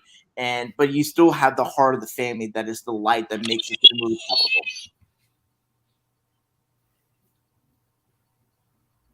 There's an infamous line in Bug's Life that said, "It's a buggy bug world out there. Someone could get hurt." But imagine a version of this movie that actually goes the distance, that has animals ripping each other's heads off, that tries to assert their dominance over it, and the total brutality of when the ants revolt. What do they do with the grasshoppers? They don't just run at them waving their hands. They're tearing their limbs off. When the bird bites down, you see the gooiness fly everywhere. It is the Bug's Life movie fully realized. Oh, wow. Okay. What? That's a horrible idea. The Bug's Repo just sounds like Cannibal Holocaust, but with bugs. But The Incredibles, Great Repo, you already see three superhero movies with the Dark Knight trilogy, with Matt Reeves' Batman, and so on and so forth. There's already a template that works. How much grittier do you want The Incredibles to be? In that movie alone, we have massive superhero murders. We got people thinking that their husbands are having an affair with them. If you make the movie, like the movie is already a dark family tale, like making it gritty kind of doesn't change too much. All right, the New Horizons music. You're gonna judge this round, buddy. So We need your wisdom for this. we do. Jacob, have you by chance heard the word? I have not heard the word yet. Okay. Bird isn't the word, is it? Is it? Get out of my head. I haven't. Like, trust me, you would know if you said the word, and technically, none of the contestants have said the word yet. Yeah. All right, Dragon, do you have like a pre-written question or a pre-submitted question or anything we can go off of next? Oh, well, yeah. I think we have an answer. New Horizons music answered. Yeah. Bugs Life, he says like he didn't like either idea. If he's being honest. But he Well- puts a Bug's Life question mark. Well, I don't like it, but technically he did rule. So. New Horizons did rule, so it's a Bug's Life. So that's what gets the point. So. Wow. So let's see. So that was. Oh, man. That was Lazerdude. So Lazerdude has 4 Dude, points. Dude, that pitch genuinely like, oh man, that was something else, dude. Personally, I would have gone with The Incredibles, but that's just me. Kind of morbid. And I agreed with the point. I agreed with the point regarding. Yeah, I did agree with the point regarding the Incredibles basically being the same, but.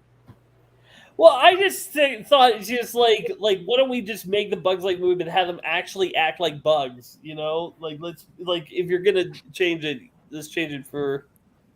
Well, we already have the grittier Bug's Life, and we saw New how well that Horizons worked says out. he chose a Bug's Life because he did something different with the property, which is totally fair. Okay. I'm saying the I don't know didn't instill confidence, but okay. The Incredibles is already pretty dark. It's just a hat on a hat. Or more like a mask on a mask, but okay. All right, point being, Lazerdude's got 4 points. As in, if Lazerdude gets the next point, he wins! Oh boy. Yahoo!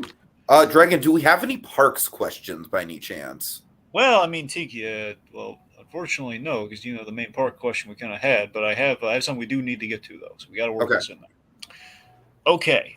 Well, I really like to get in there because it's been Yeah, go ahead. All right. So, in honor of Father's Day, and the fact that this has been kind of coming up a lot recently with all of our discussions, best Pixar dad. I'm dusting out the mothballs and throwing it to the new blood. Best Pixar dad. How many of them even have dads? What? There are quite a few Pixar dads. Yeah. I'll say. The dad from Inside Out. Okay. Okay. Dar's got Riley's dad. I'll go with Bob from The Incredibles. Okay. This dude's got Bob. No Marlin fans. Traveled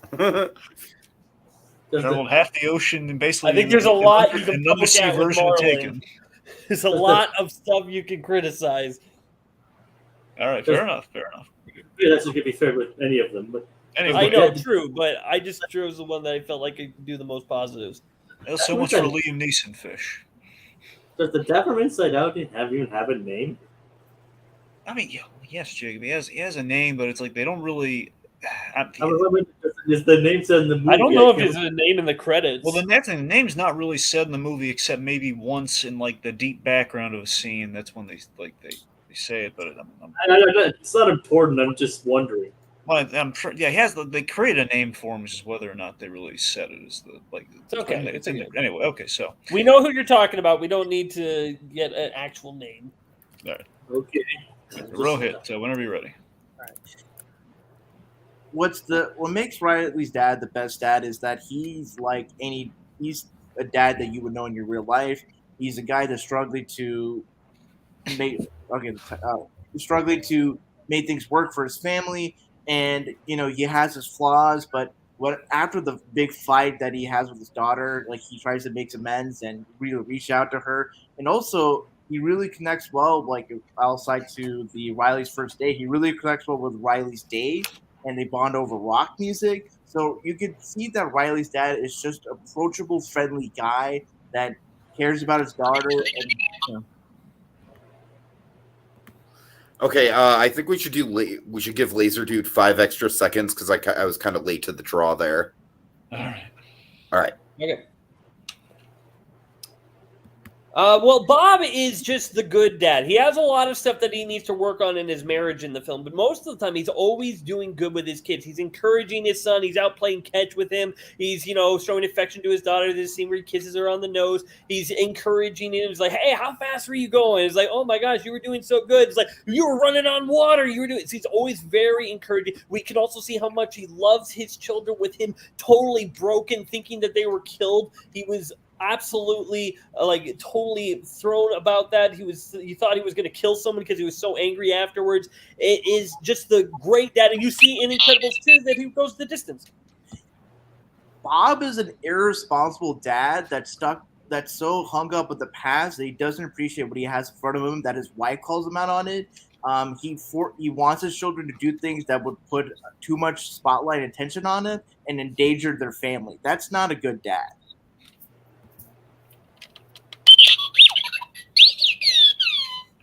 Well, Riley's dad is not focused on her at all. They just went through this great move, and he's thinking of hockey and other stuff. He doesn't have any consideration to how she's feeling. And then she gets depressed, and he doesn't even notice at all. So I feel like for Riley, her dad is just totally not synced into what she needs as a daughter. All right.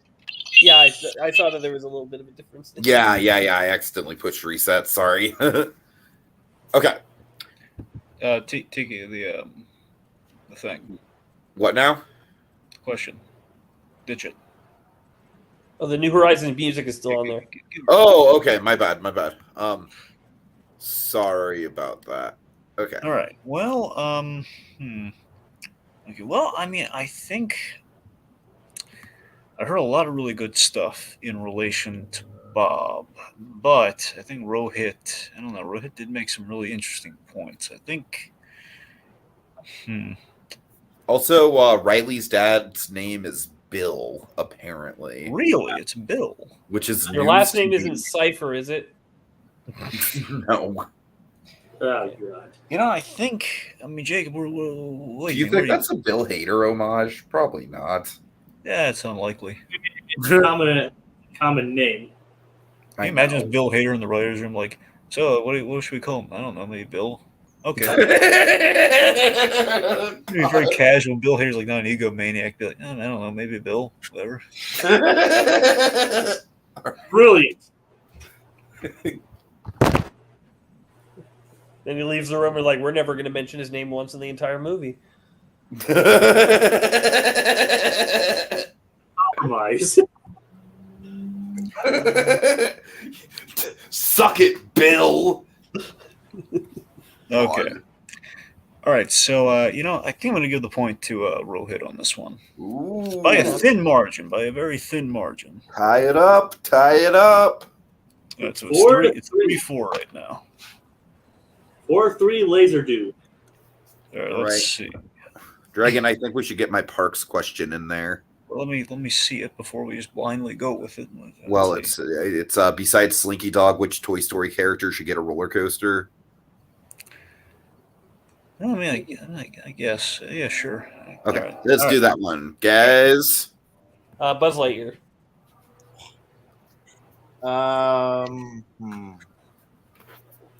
Although, wait, doesn't he have a roller coaster? No, he has a dark ride. Oh, okay. Perfect. Just basically kind of like an arcade shoot 'em kind of thing. I got like the Men in Black ride from Universal. Right. Well, both involve shooting aliens. I got my pick. Well, don't keep us in suspense. Duke Kaboom. Duke Kaboom. Oh, that's a good answer. All right. You can duck with all the luck.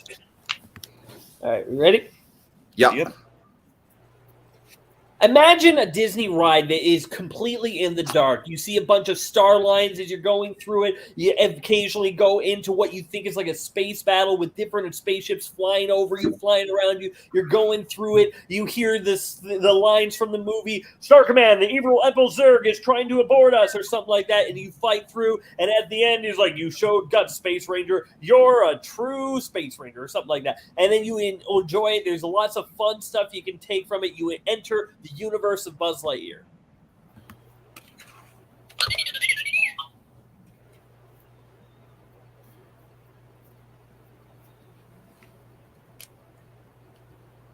You get onto a ride that's basically just a very large motorcycle, and it just starts going. You go through twists and rides, and there's fires everywhere, and then throughout the ride you have Keanu Reeves just saying "whoa," every so often, and at the end of it, you can just go up, and there'll be just a large cardboard cutout of Duke Kaboom. You take a photo of it, and you just have a good time. The adrenaline rush, the high energy, and the pizzazz of Duke Kaboom pervade the life. The problem is the whole Duke Kaboom toy is based around, here's a toy that can go over a ramp. It's not like a big motocross thing or anything. He's a stunt performer that goes over a ramp. How do you make a whole ride out of that? And to hear just Keanu Reeves going, whoa, that was cool, or something like that, I don't feel it has the same epicness.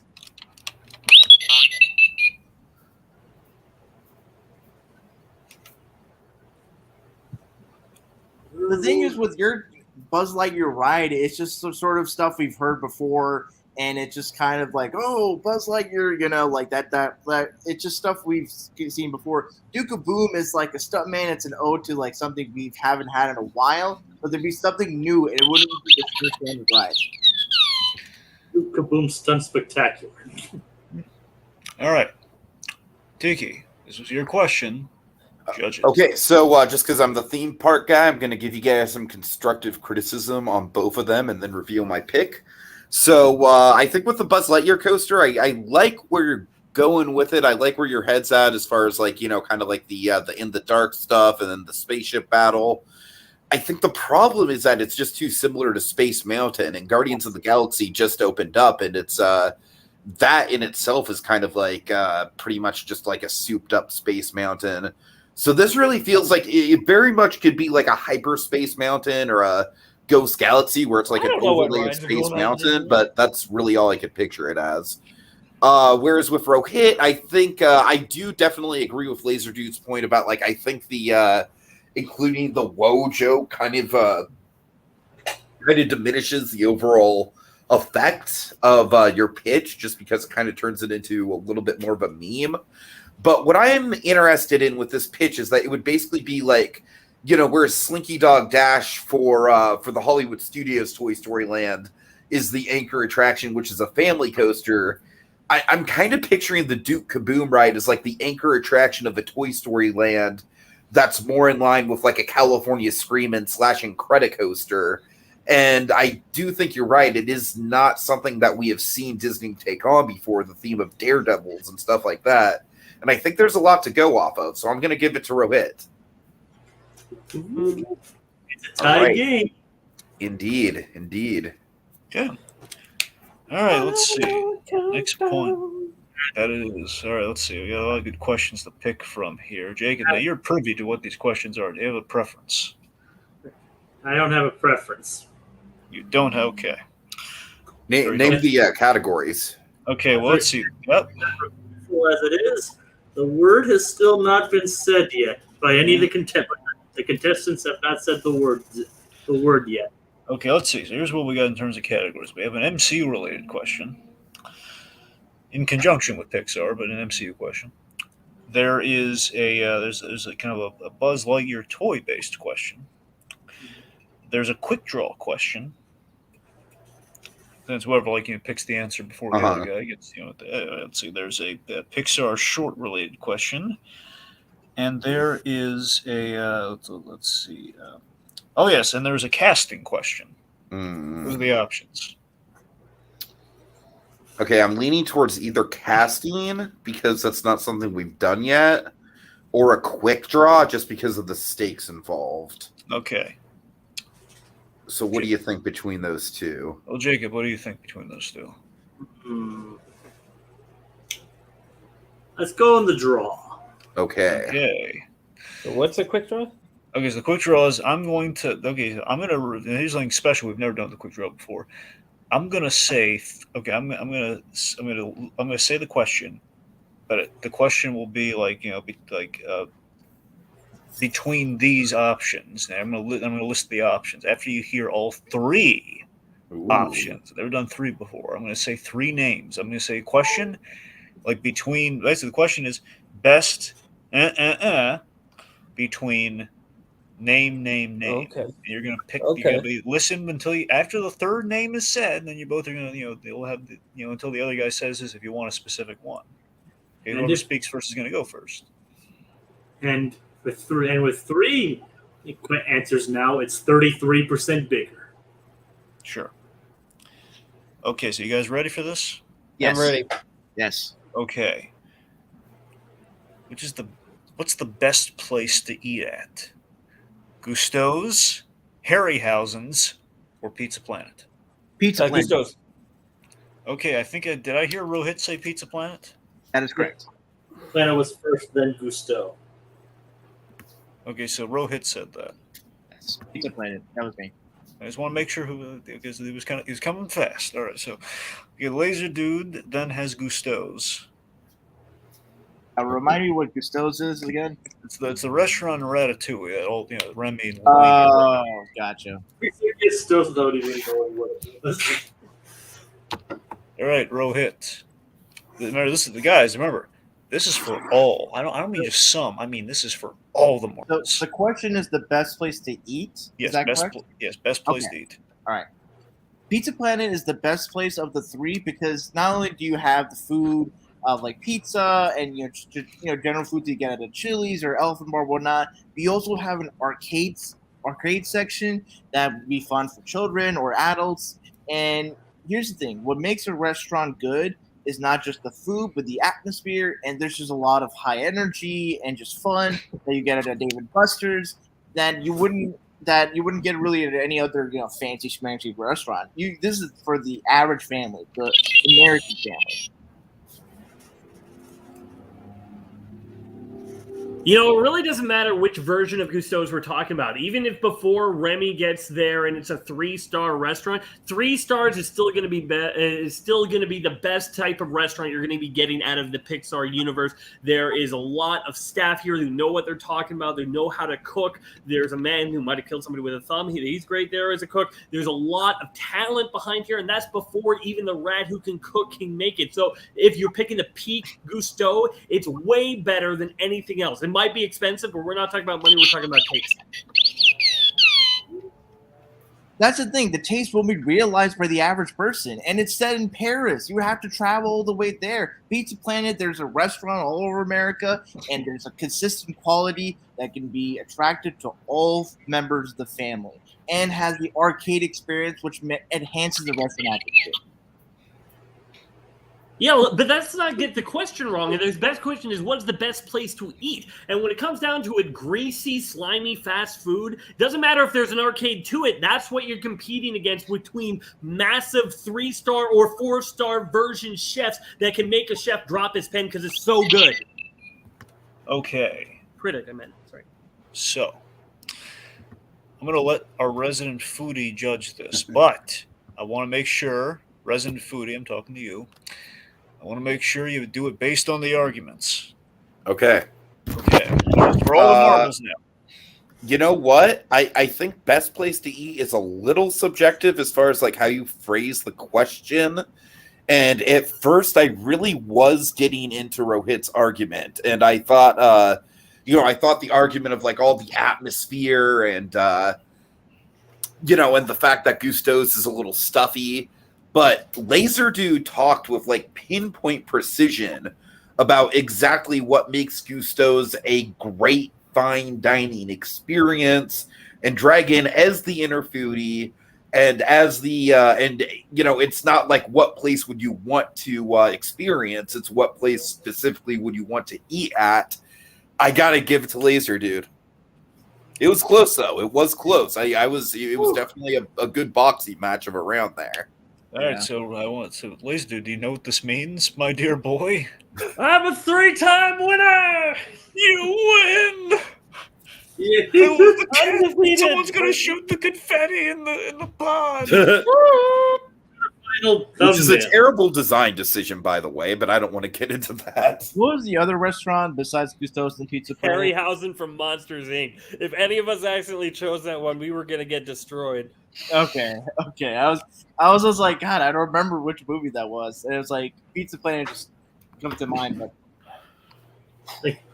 Time to move on to the final thumbnail. Oh, yeah, right, so, right. Yeah, we've reached to the end of our little game, so I can only mean one thing. Oh. Game over. Game's over. I'm never going to defeat Zurg. That little pair of I guess small I'm legs Zurg belongs in to this Rohit scenario. today. Rohit, I'm your future self. Oh God, spoilers.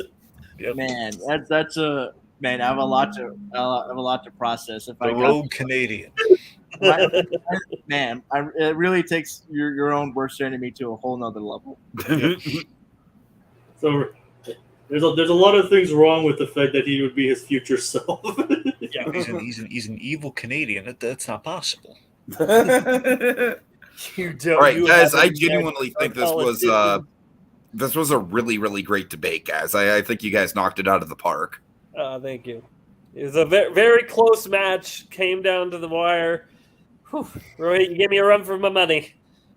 Yeah. And regrettably, as I said previously, none of the contestants said any of the 3 secret words. Yeah, let's hear the secret words, damn it. All right, we'll tell you the secret words. Now, unfortunately, here's the thing. Here's the biggest jest of the whole thing. The secret word was said, but not by the players. Oh, said really? Mrs. Again? What? Was it Tiki Don't again? you get it? Tiki said Mrs. Lesbic. You know what? I actually thought it was. I thought that could be a secret word, and I avoided saying it for that reason. I thought the secret phrase was going to be "if to infinity and beyond," and I was surprised. It's like, that wasn't the secret phrase. It's like I felt like that was going to be like easy, just to. Too easy. Yeah. Oh man, I totally thought, like, once he said it, like, that's probably a secret phrase. I'm not gonna say that word.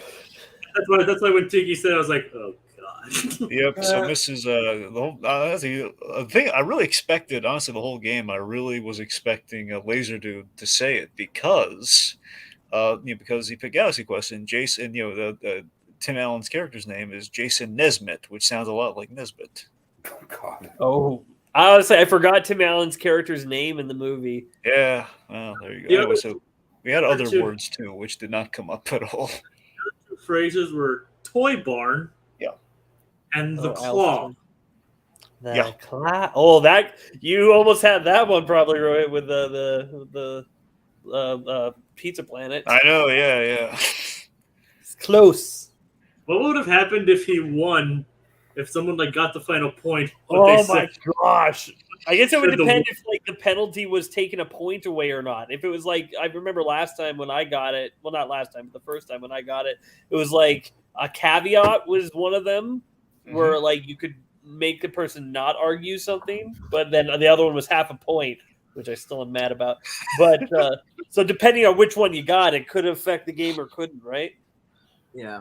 Well, again, had it been like the very last round, I mean, probably they probably would have gotten away unscathed, but that might change in the future, though. it's like basically it's the last round that we could make the penalty be like we can make it so like your point, the point that you got. I'm only half joking, but let's just say there might be like a break glass coin. That coin is like if it lands a certain way, we go back to start all the way at the beginning. Oh, my gosh. Nope. I forfeited that point, Rohit. Congratulations.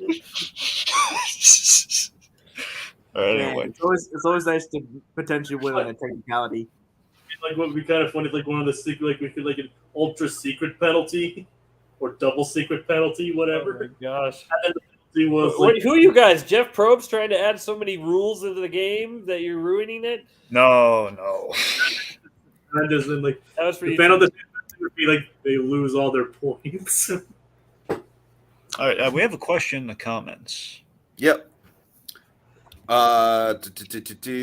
Today it's the anniversary for Disney's The Lion King. Is that true? Really? Well, I mean, let's see. It was 94. It only just tells me the year. It doesn't want to tell me the day. So it was probably in the summer. So I guess that tracks. Lion King is actually the first movie I ever saw in movie theaters. Wow. What's your guys' favorite movie? Disney's The Haunted Mansion or Nightmare Before Christmas? Well, out of the two, definitely Nightmare Before Christmas. Yeah, I mean, that's the like. But just overall favorite Disney movie. We actually, Dragon and I actually, just to promote it, we did our great Disney ranking podcast, a 6-part extravaganza where we rank all the Disney movies number 60 to number 1. And you'll just have to watch it all to find out what our number 1s are. So go watch that. I guess what number 60 was? Sure. Home on the Range? No. Tiki likes Home on the Range. I do. Is it the one chicken movie? Chicken Little? No, for me it was Fun and Fancy Free, actually. What? Man, I know, right? I grew up with that. I know. Well, it's I not touched your nerves. mind-blowing, but it's I'm fun. sorry, I'm not a fan of the fucking creepy puppets. Oh, come on, man! Don't why? That's Edgar Bergen, man. You're talking Yeah, about. you're getting his. There is literally the end of the Muppet movie is dedicated to the man. And Oh, you're dear just God. crapping over his work and his legacy right now in front of all these people. And that puppet is probably dead too. I'm not a fan. But was he ever alive though? And The Lion King did come out on the 24th in 1994, June 24th. Cool. Yeah, Oh, nice. Day of history. Huh. New Horizons like, how dare you disparage Charlie McCarthy? The movie Tiki's going, sorry, Charlie. Movie's only. You know, there's a version of that story out there without the puppet. I know, and that's the one I grew up with. The one with Scrooge McDuck. Yes. Okay. Yes. Oh my God! Now that you mentioned it, oh my God, it was Scrooge McDuck. Ah, wow, that's actually kind of crazy. Oh, oh wow, Lazerdude, you just like unlocked like some deja vu right there. Like seriously, it's been so long since I thought about the Scrooge McDuck version of that. I've worked with kids, and that's where I saw it. I grew up with the Fun and Fancy Free. Fun and Fancy Free. Bongo is just like it's not good. Bongo is kind Not of like, good. hey, Bongo- we yeah, Bongo we does we show love by using Yeah. abuse, by abusing your partner. That's how you show love. It Yeah, doesn't that's not really great. age well. But you know what does age great though? Mickey and the Beanstalk ages great Yes, though. that's still great. But again, I would argue that the Scrooge McDuck version far superior to the Charlie McCarthy version. Sorry. All right. Anyway, Because Candace Please Bergen do. right now is just crying because you're insulting her father right now. I want you to know that. God. I'm sure she's listening to this podcast intently. the Blue Fairy is You don't bringing know. us She's- up into she's- life to you don't bring know. revenge upon you, Tiki. All right. Anyway. All right. Can we wrap this up? Yeah, let's wrap it up. Yeah. Okay. So, folks, thanks for tuning in. Let's thank the folks in the comments. We have New Horizons music. We have Sonia Pantoja. Yeah, let's just go with Pantoja. Pantoja, I would say. And let's see. And we had Monkey dropping by, Miscellaneous, our pal by a different pseudonym. The And, villain from Luca. Yes. Yep. Oh, for sure. Yep. Basically Right. realizing live action, but yes. Right. Howe What? and Ryan Howe too. Oh yes, and Ryan Hell, yeah, Yeah. new face, a relatively new face. Have we seen Ryan before? We He's one of might my have. I don't know. subscribers. But welcome, Ryan. Happy to have you. I think we've seen Ryan before, but I don't know. Ryan does not appear often. When he does, we're happy to see him. Yeah. He's one of my subscribers. Oh, Oh, okay. Nice. I'm Nice. pretty Awesome. sure. All right. Well, look at us just doing this this channel crossover and collaboration, man. It's like we're real YouTubers or something. yeah, or something. Hopefully, there's not there's not old tweets of y'all doing something problematic that will lead to cancellation. Well, if there isn't No, people, but if somebody looked over my old comments that I've said back in the day, whoo. Yeah, he was wearing shades to Okay, hide darkness. and if there isn't anything, people will make something up and they'll believe that anyway. Or Lazerdude, he kept waving that laser gun around. He was a bad influence on the kiddies. Okay, on my channel, I accidentally left open on a computer library for a day. And the next day I came back, there was a bunch of people saying that I was like, why am I so supportive of Justin Bieber? I'm like, no! Somebody used my channel to Oh, defend dear Justin God. He Bieber. supported the one bad Canadian. It's like, and then for that like a month, I was getting all these Justin Bieber recommendations. I'm like, no, Oh, wow. stop it! Yeah, it's not good. All right, Only again, well, sign out if you're at a library, folks. all right, folks. I want to thank you for tuning in, and hopefully enjoyed, kind of having these two go at it in regards to Lightyear and Pixar's big recent stride, kind of in bringing Buzz Lightyear, to life, and kind of like basically the film that made Buzz deluded in the first place. So, thanks for tuning in, and last parting thoughts: to infinity and beyond. What beyond? and beyond. To infinity and Justice for the little green men. They should have been in Lightyear.